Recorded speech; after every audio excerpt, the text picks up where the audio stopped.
Tony Soprano, the central figure of The Sopranos, stands as one of television's most psychologically complex anti-heroes. Through his therapy sessions, family life, and violent business dealings, Tony embodies the full spectrum of human nature: the good, the bad, and the ugly. An analytical look at his character reveals that he is both victim and villain, protector and predator, loving father and ruthless mob boss. These contradictions make him compelling and disturbingly relatable. If you enjoy The Sopranos as much as I do, please subscribe to the channel and like the video. Any kind of problem you got, financial or otherwise, you come directly to me. Beneath Tony Soprano's hardened exterior, there exists a surprisingly tender and human side, one that often clashes with his role as a mob boss. His goodness is most evident in his moments of vulnerability, compassion, and loyalty, qualities that make him far more than a stereotypical criminal figure. Despite his violence, Tony is capable of deep emotional connections, particularly with his family and animals, and at times demonstrates a desire for redemption that feels genuine,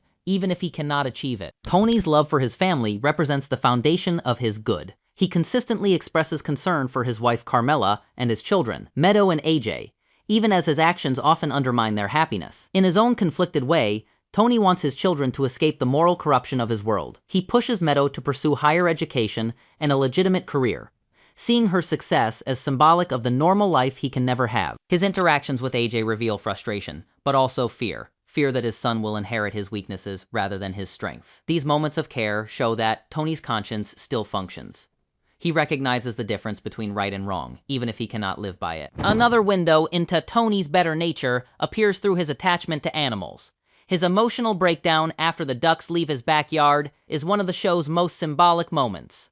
The ducks represent his family, his instinct to protect and nurture. This incident even triggers his panic attacks, linking his love to his deepest psychological conflict, the fear of losing control over those he loves. Later, his affection for the racehorse Pio Mai reveals similar empathy. When the horse dies, Tony's grief is raw and sincere, suggesting that his compassion is real, though it rarely extends to the human victims of his business. In these scenes, the show exposes the irony that Tony is sometimes more capable of love for animals than for people. Tony's visits to therapy with Dr. Melfi further reveal his good side, or at least his yearning for it. By seeking help, he demonstrates self-awareness and a willingness, however limited, to confront his inner demons. He is conscious of his mental health struggles and attempts to make sense of his anxiety, depression, and moral conflict. This vulnerability humanizes him and allows viewers to empathize with his struggle, even when his behavior remains indefensible. His therapy sessions expose a man torn between two worlds, one that demands violence and dominance,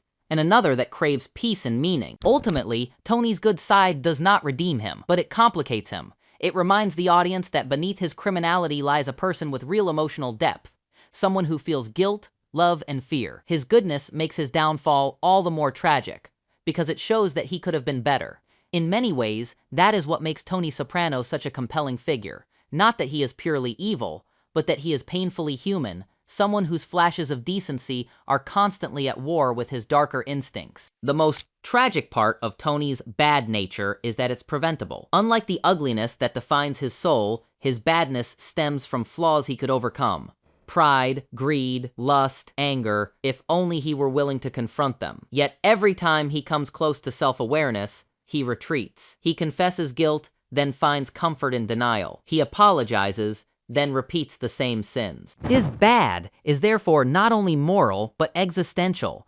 The refusal to grow, the comfort of corruption. Tony lives in a constant state of inner contradiction. His bad side doesn't destroy him immediately. It erodes him slowly, poisoning every relationship and leaving him spiritually hollow long before the series' ambiguous final moment. The money I give you, you're driving a Cadillac and you're looking for more? If Tony Soprano's good side reveals his humanity, then his bad side exposes his corruption, the moral erosion caused by power, greed, and unchecked ego. Unlike his ugliest qualities, which stem from complete moral decay, Tony's bad traits exist in a more conflicted space. They are the habits and impulses that make him toxic to those around him, yet still capable of self-awareness. The bad in Tony is not his pure evil, but his refusal to rise above the darkness he knows is wrong. Tony's bad begins with his insatiable hunger for control. control, both in his personal and professional life. As boss of the family, he thrives on being the center of power. He enjoys commanding respect, giving orders, and deciding who lives and who dies. This dominance feeds his ego, but it also isolates him. His need to be obeyed leads to paranoia and jealousy, causing him to see betrayal even where there is none. Characters like Richie, Ralph Cifaretto, and eventually even his own Uncle Jr. all fall victim to Tony's short temper and pride. His authority becomes a trap. The more power he gains, the more he fears losing it. The result is a cycle of violence and insecurity that defines the bad within him, a man who mistakes fear for respect. Another layer of Tony's bad is his pattern of betrayal and hypocrisy. He demands loyalty from his crew, but constantly violates that same principle in his personal life. His serial infidelity with women like Irina, Gloria, and Valentina is not driven by love or even lust. It's about domination. Each affair represents Tony's attempt to assert control when he feels powerless elsewhere, especially in his marriage. Carmela often calls him out for this double standard, reminding him that he hides behind his role as provider to justify everything he does. Yet Tony's hypocrisy runs deeper. He condemns others for being weak or immoral while indulging in those same vices himself. This duplicity is part of what makes Tony's badness so compelling. He can recognize his sins intellectually, but lacks the moral discipline to change. Financial greed also plays a major role in Tony's darker side. Although he already lives in luxury, he continues to chase more wealth and status, equating money with self-worth. In one sense, Tony represents the dark side of the American dream, a man who gains everything materially but loses his soul in the process. His constant scheming, his extortion of small businesses,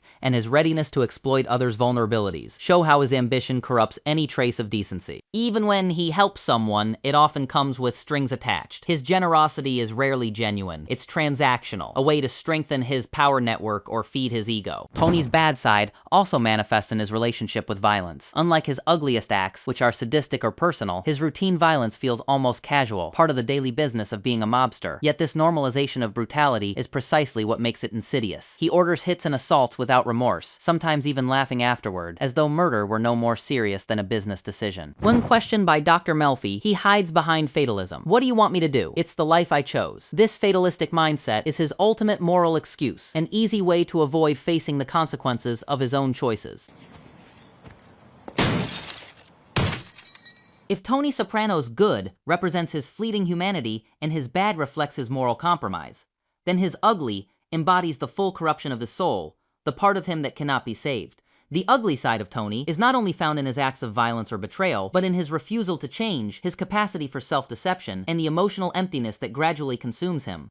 This darkness defines his downfall and exposes the moral rot at the center of both Tony and the world he inhabits. One of Tony's ugliest traits is his hypocrisy, his ability to justify horrific actions while viewing himself as the victim. He constantly rationalizes his cruelty under the guise of business or loyalty, while refusing to admit that his choices are driven by ego and greed. For example, when he murders his nephew Christopher Moltisanti in Season 6, Tony convinces himself that it was merciful because Christopher was a liability. In truth, the act was rooted in disgust and jealousy. Tony could not stand that Christopher's addiction and weakness mirrored his own. This moment is one of the clearest expressions of Tony's ugliness. He kills the person who represents his conscience and then buries that guilt under layers of denial. Tony's ugly side also manifests in his cruelty and manipulation. He uses the people closest to him as emotional tools, exploiting Carmela's loyalty, turning his associates against each other, and punishing anyone who threatens his control. Even his therapy sessions with Dr. Melfi reveal manipulation. He uses her compassion as a kind of moral shield,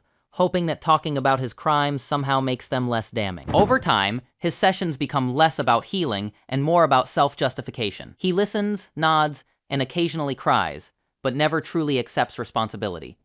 The therapy, once a potential path toward redemption, becomes a stage for his self-pity. Another layer of Tony's ugliness is his inability to feel genuine empathy as the series progresses. Early on, his remorse and panic attacks suggest an inner struggle between good and evil. But by the final seasons, that conflict fades. The more he kills and lies, the more numb he becomes. This emotional decay is symbolized through his growing coldness toward family and friends. His relationships lose all sincerity. Carmela becomes a reflection of his hypocrisy. His children drift away, and his crew becomes increasingly fearful and resentful. Tony's isolation is not a punishment imposed by others. It is the inevitable result of his own moral collapse. Perhaps the ugliest part of Tony Soprano is his awareness of his own corruption and his refusal to change it. He knows he is broken, yet he chooses the comfort of power over the challenge of transformation. His confession to Dr. Melfi, I'm not gonna change. I'm what I am, captures the essence of his tragedy.